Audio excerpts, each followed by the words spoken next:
Hello මචං මම ලුණු කප කපින්නේ මට මතක් වුණා මචං මේ කප කපිද්දි මේ අවුරුදු 18න් පස්සේ කෙල්ලෙක්ගේ ජීවිතේ සහ කොල්ලෙක්ගේ ජීවිතේ වෙනස් වීම. ඒ කියන්නේ මම කතා කරන්නේ මගේ පර්ස්පෙක්ටිව් එකෙන් කියන්නේ මගේ කෝණේ ඉන්නේ මචං. එතකොට මම දකින විදිය ඒ ජීවිතේ.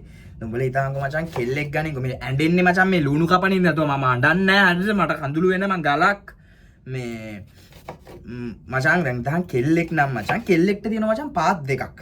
එකක් තමන් ඉගෙනගෙන තමන් හම්බ කරලා තමන්ගේ හීනවලට යන්න පුළුවන්. ඒ ඔක්කොම මචං එක තැන එන හිටිනවා කියපන්. සෙකන්ඩ් ඔප්ෂන් එක තියෙනවා කෙල්ලෙට්ට.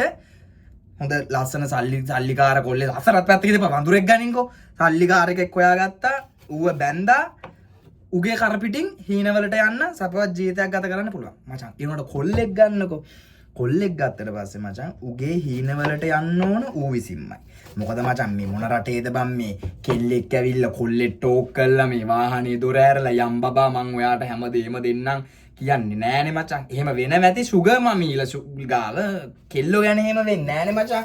ඒ හින්දා මේ අපිට එහෙම ඔප්ෂන් එකක් නෑ කොල්ලෝ අපිට එහෙම ඔප්ෂන් එකක් නෑ මචං. එතකොට අපේ හීනවලට ආයුත්තේ අපි. එතකොට උඹලා හිතහන් දැන් කොල්ලෙක්ට තියෙන වගකීම් කියලා ගත්තට පස්සේ දැන් අපි මචං hina වෙලා ඉතින් දැන් මට පර්සනලි මට තියෙන වගකීම් අපේ අක්කා ඉන්නවා. හරිද? අපේ අක්කගේ වෙඩින් එක තාම ඉවර නෑ.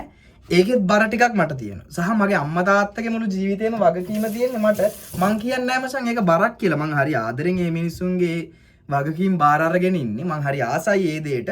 මං කියන්නේ ඕවරෝල් ලංකාවේ ඉන්න ලංකාවේ කියලා ගමු මචං. ලංකාවේ ඉන්න ඕනම කොල්ලෙක්ට තියෙන වගකීම් මේවා. උගේ ජීවිතේ උ බලන්න ඕන. ඌට ගර්ල්ෆ්‍රෙන්ඩ් කෙනෙක් ඉන්නවා නම් ඒ කෙල්ලගේ ජීවිතේ වගකීම තියෙනවා. ඌගේ අම්මා තාත්තගේ ජීවිතේ වගකීම තියෙනවා. ඊට පස්සේ මචං තමන්ට සහෝදර සහෝදරියෝ ඉන්නවනම් තමන්ට වඩා බාල කියන්නේ සහෝදරියෝ ගත්තොත් එහෙම වැඩිමල් වුණා බාල වුණා කියලා එකක් නැහැ මචං. කසාද වෙනකම්ම බලන්න වෙනවනේ. හරිද? සහෝදරියෝ කියලා ගත්තොත් මට වඩා වැඩිමල් නම් ඒ කියන්නේ කොල්ලට වඩා වැඩි මං ආල්ලලා දාන්න පුළුවන් වයියා කියලා.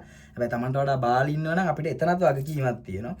ඉතින් මචං කොල්ලෙක්ගේ ජීවිතේ කියන එකේ මේ අර හිතන තරම් සුන්දර නෑ. අර කට්ටිය දකින්න මචං කොල්ලෙක් කිව්වට පස්සේ අම්මඩෝඩු මේ බීලා මේ රෝදේ උස්සන් යන සයිදම් ගොඩක් කෙවුම් මචං ඔය රෝද උස්සන් යනවා හැම දෙයකටම ඇඩික්ෂන් එකක් කියලා උන් නිකන් අර මේ උන්ගේ හොබි එකක් කියලා තියන් ඉන්නෙම මම හිතන්නේ අර මේ ජීවිතේ තියෙන මචං අර කටුක බව සහ අර තියෙන සංකීර්ණ දුක බර පොඩ්ඩක් කර නිදහස් කරන්න වෙන්නේ නැති කියලා මං හිතනවා. හරිද? දැන් මම සාමාන්‍යයෙන් මචං මම හරි මාසයි ආර්ට් කරන්න. ආර්ට් කියන්නේ සින්දුවක් ලියන්න, මියුසික් වැඩක් කරන්න මොකක් හරි. ඒක ඇවිල්ලා මගේ පීස් එක මචං. එතනදී මම අර වගකීම් සහ බර කියන එක පොඩ්ඩක් අමතක කරලා ජීවත් වෙන හැම මිනිස්සෙටම එහෙම තියෙනවා. මට මේක මතක් වෙන්න හේතුව මචං මම මේ යම්කිසි නාලිකාවක වැඩසටහනක යන කතාවක් දකිනවා මචං. මම හොදේ ඒකේ කියනවා මචං එක ගෑණියෙක් ඉඳගෙන මේ කෙල්ලෙට්ට දියුණු වෙන්න දෙයක් පටන් ගන්න කොල්ලෙක් අවශ්‍ය නැහැ. හැබැයි පිරිමියෙක්ට දෙයක් පටන් ගන්න දෙයක් කරන්න අනිවාර්යෙන්ම කෙල්ලෙක් පිටිපස්සෙන් ඉන්න ඕන කියලා. අනේ ඇත්තද?